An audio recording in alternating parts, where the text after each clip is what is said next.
الحمد لله رب العالمين والصلاة والسلام على إمام المتقين وقدوة الناس أجمعين وعلى آله وصحبه ومن سار على نهجه إلى يوم الدين وسلم تسليما كثيرا أما بعد۔ معزز بھائیو، اللہ تعالیٰ نے انسان کو زندگی گزارنے کا وہ نظام دیا ہے کہ جو اس کی زندگی میں بھی قدم قدم پر اس کی رہنمائی کرتا ہے، اور اس کے فوت ہو جانے کے بعد بھی اس کے لیے کیا احکامات ہیں، اس کے مال کے حوالے سے کیا اللہ تعالیٰ کی تقسیم ہے، ہمیں اس کی بھی تعلیم دی جاتی ہے۔ تو چنانچہ ایک بڑا اہم موضوع جسے ہمیں سبھی کو سمجھنے کی ضرورت ہے وہ کیا ہے کہ انسان جب فوت ہوتا ہے تو اس کے فوت ہونے کے بعد اس کا مال کون اس کا حقدار ہے، کس کو ملنا ہے اور کس کا کتنا اس کے حق ہے۔ ہاں، یہ ساری وہ تقسیم ہے کہ جو اللہ نے خود کی ہے، کسی بندے پر بھی نہیں چھوڑی، حتیٰ کہ کسی نبی رسول کو بھی اس بات کا اختیار نہیں دیا کہ وہ خود یہ تقسیمیں کریں۔ جائے کہ عام لوگوں کو اس کا حق دیا جاتا کہ فوت ہونے والے کا مال وہ جس طرح چاہیں اس کو تقسیم کریں، اور اللہ تعالیٰ نے خود فوت ہونے والے کے مال کی تقسیم کی ہے، اس کی وراثت کو خود تقسیم کیا ہے اپنی حکمت کے ساتھ، کیونکہ وہ جانتا ہے کہ کون کتنا حقدار ہے۔ تو چنانچہ قرآن کریم میں اس وراثت کے جو مرنے والے کا چھوڑا ہوا مال ہے اس کی تقسیم سے بڑھ کر اور کسی مسئلے کی بھی تفصیل نہیں آتی۔ ایک ایک چیز کو قرآن نے کھول کر بیان کیا کہ کس کا کتنا حق ہے، لیکن لوگ ہیں کہ نہ تو قرآن کو سیکھنا ہے، نہ جاننا ہے کہ اس کے احکامات کیا ہیں، اس پر عمل تو کیا کرنا انہوں نے۔ تو اس وجہ سے پھر دیکھا جاتا ہے کوئی فوت ہوتا ہے تو کوئی پیچھے والے کے جو طاقتور ہوتے ہیں اس کے مال پر قابض ہو کے بیٹھ جاتے ہیں۔ بیٹوں میں سے جو بڑا بیٹا ہے، بھائیوں میں سے کوئی طاقتور بھائی ہے، جس طرح چاہے اس کو استعمال کرتا ہے، اور دینے کے لیے بھی جس کو چاہتا ہے دیتا ہے، جس سے چاہتا ہے روکتا ہے، اپنی مرضی کے مطابق، کہ جسے چاہا زیادہ دے دیا، جسے چاہا تھوڑا دے دیا۔ اور بعض اوقات مرنے والا خود بھی سمجھتا ہے کہ مال اس کا ہے، وہ جس کو مرضی چاہے دے، تو چنانچہ اپنی زندگی میں ہی اس کے تقسیم کر دیتا ہے، اور بعض اوقات مرنے کے بعد بھی وصیتیں کر جاتا ہے کہ فلاں فلاں کو دے دیا جائے اور فلاں کو نہ دیا جائے۔ معزز بھائیو، یہ مسئلہ کوئی ہماری اپنے مزاج کا نہیں ہے کہ ہر کوئی اپنے اپنے مزاج کے مطابق، اپنی مرضی خیال کے مطابق جس طرح چاہے اس مال کو تقسیم کرے۔ سب سے پہلے تو ہمیں یہ جاننے کی ضرورت ہے کہ یہ مال اللہ کا ہے، انسان کا خود کا نہیں ہے۔ اللہ نے انسان کے ہاتھ میں دیا ہے، اس کے لیے اس مال کو حاصل کرنے کے وسیلے اور اسباب مہیا کیے ہیں، تو یہ مال اللہ کا ہے، اور جب اللہ کا ہے تو اسی کا حق ہے کہ اس کو وہ جس طرح چاہے اس کو تقسیم کرے۔ دوسری چیز کہ اس کی تقسیم کے حوالے سے ہمیں خود کسی طرح کا اختیار نہیں ہے کہ ہم جس کو چاہیں دیں، جس کو چاہیں نہ دیں، جس طرح کہ اسلام سے پہلے جاہلیت میں مشرکوں اور کافروں کا یہ انداز ہوتا تھا۔ بلکہ ضرورت ہے کہ جب کوئی فوت ہونے والا فوت ہوتا ہے، اس کے چھوڑے ہوئے مال کو دیکھا جائے کیا ہے، کچھ بھی کیوں نہ ہو، حتیٰ کہ اس کے پہننے والے کپڑے بھی کیوں نہ ہوں، سبھی چیزوں کو دیکھا جائے کہ اس نے کیا چھوڑا ہے۔ کوئی پراپرٹی ہے، کوئی مال ہے، کوئی کاروبار بزنس ہے، اور بھی طرح طرح کی جو چیزیں ہوتی ہیں انسان کی، گاڑی ہے، گھر ہے، ہر چیز کو دیکھا جائے، اور پھر یہ بھی دیکھا جائے کہ اللہ نے اس مال کے وارث کس کس کو بنایا ہے۔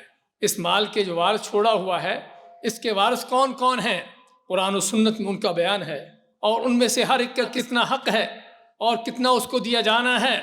یہ سبھی چیزیں جاننے کی ضرورت ہے، اور پھر اللہ کی اس کی ہوئی تقسیم کے مطابق اس کو برابر طور پر اللہ کے حکم کے مطابق اس کو دیا جائے۔ نہ تو یہ ہے کہ فوت ہونے والا فوت ہو گیا، اس کے فوت ہونے کے بعد نسلیں گزر گئیں، اس کی اولاد بھی فوت ہو گئی، اور ابھی تک مال تقسیم ہی نہیں ہوا۔ اور یہ بھی ہمارے معاشروں کے سوسائٹیوں کے اندر بہت بڑی جہالت پائی جاتی ہے کہ نسل در نسل یہ وراثتیں پڑی رہتی ہیں، تقسیم ہوتی ہی نہیں ہے۔ جس کے ہاتھ میں آیا ہوتا ہے وہی اس سے فائدہ اٹھا رہا ہے، کوئی زرعی زمین ہے اس سے فائدہ اٹھا رہا ہے، کوئی گھر میں اس میں رہ رہا ہے، اور جس کے ہاتھ میں کچھ آ گیا، لگ گیا، اس نے مدے اڑا لیے اور باقی دیکھتے رہ گئے۔ بھائیو، یہ وہ ظلم ہے کہ جس کے کل قیامت کے دن بدلے چکانے ہوں گے۔ نبی کریم صلی اللہ علیہ وسلم کا فرمان ہے کہ بعض اوقات آدمی 70 سال تک اللہ کی عبادت کرتا رہتا ہے، 60 سال تک لمبی زندگی اللہ کی عبادت کرتا ہے، اور پھر مرتے ہوئے غلط وصیت کر کے مرتا ہے کہ جس کا حق نہیں ہوتا اس کو کہ فلاں کو دے دو، جس کا حق نہیں ہوتا اس کو دینے کی وصیت ان سارے کیے ہوئے اعمال کو برباد کر کے جاتا ہے، اللہ کے ہاں ایک مجرم کی حیثیت سے پیش ہوتا ہے۔ اور معلوم ہونا چاہیے بھائیوں کہ چھوڑے ہوئے مال جس کو وراثت کا نام دیا جاتا ہے، یہ اس کی تقسیم بھی اللہ کا دین ہے، یہ بھی اللہ کا فریضہ ہے۔ جس طرح نماز فرض ہے، جس طرح روزہ فرض ہے، اللہ نے اسی طرح اس کو بھی فریضے کا نام دیا ہے۔ جب وراثت کے احکام بیان کیے تو کیا فرمایا؟ فریضۃ من اللہ، یہ اللہ تعالیٰ کی طرف سے فرض قرار دیا گیا ہے کہ کون کون وارث ہے، ہر وارث کا کتنا حق ہے۔ یہ فرض ہے اللہ کی طرف سے کہ اس کا یہ حق اسی انداز سے ادا کیا جائے۔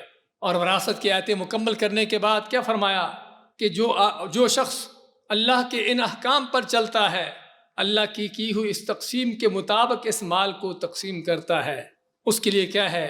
اس کے لیے وہ جنتیں ہیں جس میں داخل ہوگا۔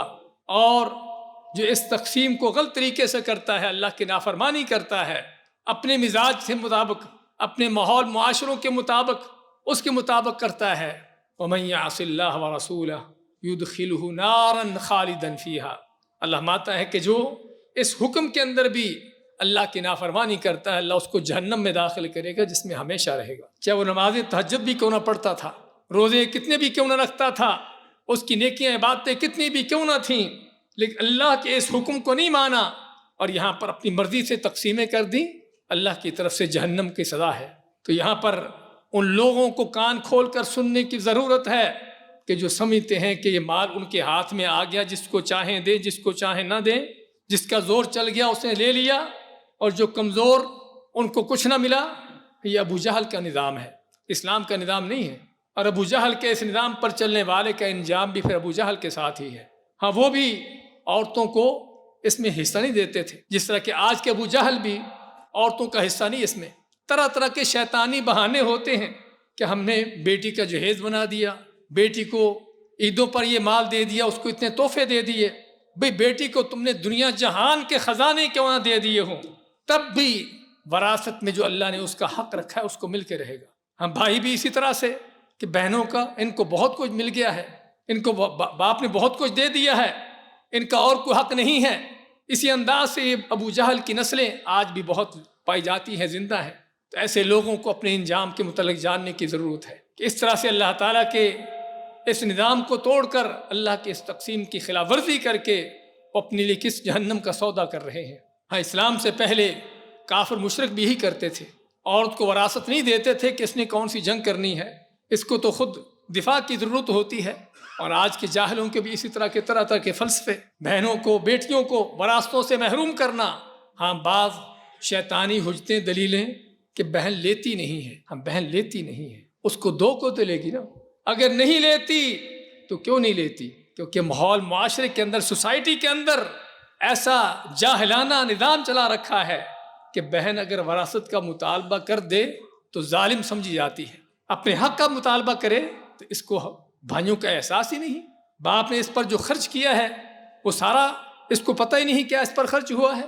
بہن کو بے وفا سمجھا جاتا ہے اگر وہ وراثت کا اپنا حق لے لے۔ ہاں، کو دے کر تو دیکھے لیتی ہے کہ نہیں لیتی؟ ہاں، وہ کیوں چھوڑتی ہے؟ اگر وہ نہیں لیتی تو صرف معاشرے کی، سوسائٹی کی تان بازیوں کی وجہ سے نہیں لیتی کہ لوگ کیا کیا تانے دیں گے کہ تو نے بھائیوں کو بھی نہیں چھوڑا، ہاں اس وجہ سے نہیں لیتی۔ ورنہ وراثت بعض اوقات لاکھوں کی شکل میں ہوتی ہے۔ آج کل تو کوئی ایک پیسہ نہیں چھوڑتا، تو لاکھوں کیوں چھوڑتے ہیں؟ اس کے پیچھے وجہ ہیں اس جاہلانہ نظام کی جو ہمارے معاشر و ماحول میں چل رہا ہے۔ تو بھائیوں، ضرورت ہے اللہ کے احکام کو جاننے کی، اور نہ سمجھیں کہ صرف چند نمازیں پڑھ کے ہی جنتیں مل جائیں گی۔ ہاں، نماز بہت اہم ہے، اسلام کا اہم ترین رکن ہے کہ جس کے بغیر اسلام نہیں ہے، لیکن اس نماز کے ساتھ اللہ کے باقی احکامات بھی ہیں۔ اللہ نے ہمیں جو دین دیا ہے وہ مکمل زندگی کا نظام ہے، ضابطہ حیات ہے، قدم قدم پر مسلمان کی رہنمائی کرتا ہے کہ ابھی تمہیں یہاں پر کیا کرنا ہے۔ مسجد میں آئے ہو تو نماز کیسے پڑھنا ہے، رمضان کا مہینہ آ گیا تو روزہ کیسے رکھنا ہے، حج کے لیے جاتے ہو اللہ کے گھر میں تو وہ کیسے کرنا ہے۔ جیسے ان چیزوں کی تعلیمات ہیں، ایسے ہی دکان پر بیٹھے ہو تو دکان کیسے چلانی ہے۔ عمر فاروق فرمایا کرتے تھے کہ جس کو ہمارے دین اسلام کی سمجھ نہیں وہ دکان پر نہ بیٹھے، ہماری مارکیٹوں میں کام نہ کرے، کیونکہ جس طرح مسجد میں اللہ کا دین ہے اس طرح بازار کے اندر بھی ہے۔ اس طرح گھر کے اندر بھی ہے، آپ کے کوٹ کے اندر بھی ہے، آپ کے قدم قدم پر اللہ کا دین آپ کی رہنمائی کرتا ہے۔ تو سچا مسلمان وہ ہوتا ہے کہ جو اس کامل مکمل دین کو لے کر چلتا ہے، اس کے ساتھ چلتا ہے۔ صرف چند نمازیں پڑھ لیں، لوگوں کے حق کھا لیے، ظلم کر لیے اور سمجھے کہ جنتیں مل جائیں گی۔ ہاں، جنتوں سے پہلے وہاں پر بڑے رکاوٹیں ہیں جنتوں کو جانے کی، وہاں پر جگہ جگہ پر اللہ تعالیٰ ٹھہرائے گا لوگوں کو ایک دوسرے کے حق دلانے کے لیے، ایک دوسرے کے حق چکانے کے لیے۔ ہاں، جب تک بندوں کے حقوق ادا نہ ہوں گے جنت کے کوئی قریب نہیں پھٹکے گا۔ نہ سمجھے کہ لوگوں پر ظلم کر کے، بہنوں کے حق کھا کر، بیٹیوں کے حق کھا کر جنتیں مل جائیں گی، ایسے جنتیں نہیں ملتی۔ اللہ نے صاف طور پر ایسے لوگوں کے لیے جہنم کی وعید سنائی ہے، جہنم کا وعدہ کیا ان کے ساتھ۔ تو ضرورت ہے اس خطرناک مسئلے کو جاننے کی کہ جس میں عموماً لوگ جو ہیں لاپرواہی کا شکار ہیں، ظلم و ستم کا شکار ہیں، کہ جو ہو گیا کسی سے کر لیا، پوچھنے والا ہی کوئی نہیں۔ تو ضرورت ہے بھائیوں قرآن و سنت کے ان احکامات کو سمجھنے کی، اللہ اور اس کے رسول کے ان احکامات کو جاننے کی، اور یہ معلوم ہونے کی سب سے بڑی بات کہ اللہ کی تقسیم سے بہتر کسی کی تقسیم نہیں ہے۔ وَهُوَ اللطیف الخبیر الحکیم العلیم۔ اللہ نے کیا کیا اپنی صفتیں بیان کی ہیں اس طرح کے احکام بیان کرتے ہوئے کہ اللہ سے بڑھ کر کوئی نہ حکمت دانائی والا ہے اور نہ بہتر جانتا ہے کہ کون کتنا حقدار ہے۔ اس لیے مسلمان ہیں تو فرض بنتا ہے کہ اللہ کی اسی تقسیم کو قبول کیا جائے، اسی کے مطابق چلا جائے، اور بلکہ اس سے پہلے یہ عقیدہ رکھا جائے کہ اس سے بہتر کسی اور کی تقسیم نہیں ہو سکتی۔ یہی بھائیو نجات کا رستہ ہے، دنیا کے اندر بھی آخرت میں بھی۔ اللہ سے دعا ہے اللہ تعالی ہمیں اپنے دین کی سمجھ عطا فرمائے اور اس پر عمل پیرا ہونے کی توفیق دے۔